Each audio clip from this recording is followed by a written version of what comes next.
Hi there, it's Vanessa from Cove, and you're listening to the 71st edition of The Networker. This week, we're exploring how flexibility is reshaping the modern workday, why trust determines whether microshifting succeeds, how adaptability, visibility, and clarity help careers survive uncertainty, and why a simple 5-sentence email can sometimes beat 100 job applications. So let's dive in. Our first story from Cove Insights looks at the rise of microshifting, the move from rigid hours to short, flexible bursts of work shaped around people's lives. On paper, it sounds liberating. In reality, it works only when relationships do.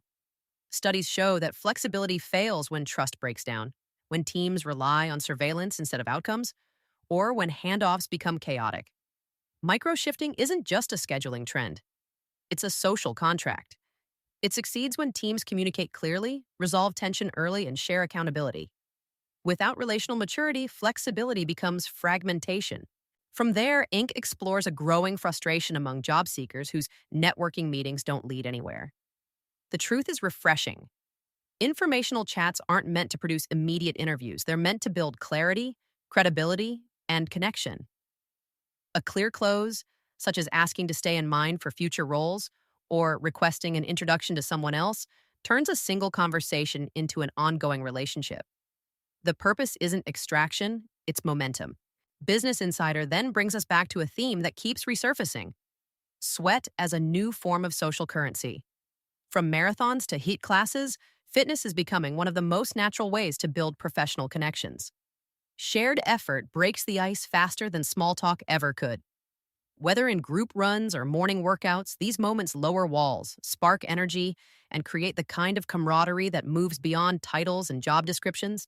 Next, Harvard Business Review zooms out to the broader landscape of uncertainty: geopolitical, economic, and technological. In times like these, stakeholders look for a different kind of leadership. They want predictability, clarity, and stability. Leaders who communicate early, share what they know, and absorb some of the shocks facing employees and partners not only build trust, they accelerate recovery.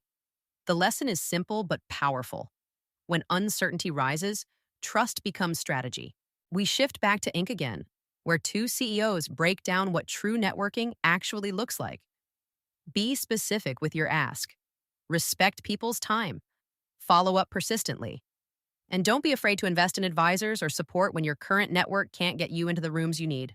One reminder stands out: when someone underestimates you, correct them calmly and move on.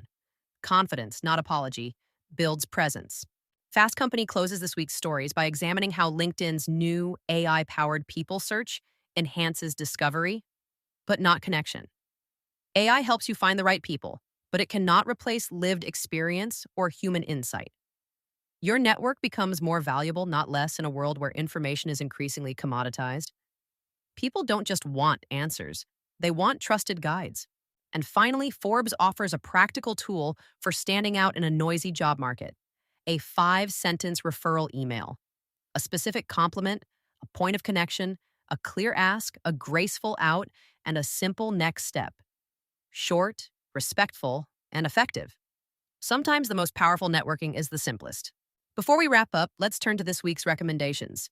Our book of the week is Cultures of Growth. It reminds us that teams thrive when leaders create environments where talent expands, where curiosity is encouraged, mistakes are part of learning, and everyone has permission to grow. A growth culture turns potential into progress for the entire team. Our podcast episode of the week explores how Ubuntu can reshape the way we lead and work. Host Matt Stone speaks with leadership coach Nobantu Mpotulo about presence, compassion, and shared humanity. When people feel genuinely seen, collaboration strengthens and innovation follows. Leadership becomes less about authority, more about community. That's all for the 71st edition of The Networker. The thread connecting every story this week is clear. Connection is the invisible infrastructure that holds flexible work, career transitions, and leadership together. When trust is strong, everything else follows. Until next time, stay connected, stay curious, and remember, your next opportunity might be sitting quietly inside the conversations you choose to start today. And don't forget, the full edition of The Networker is waiting for you in your inbox. I'll see you next time.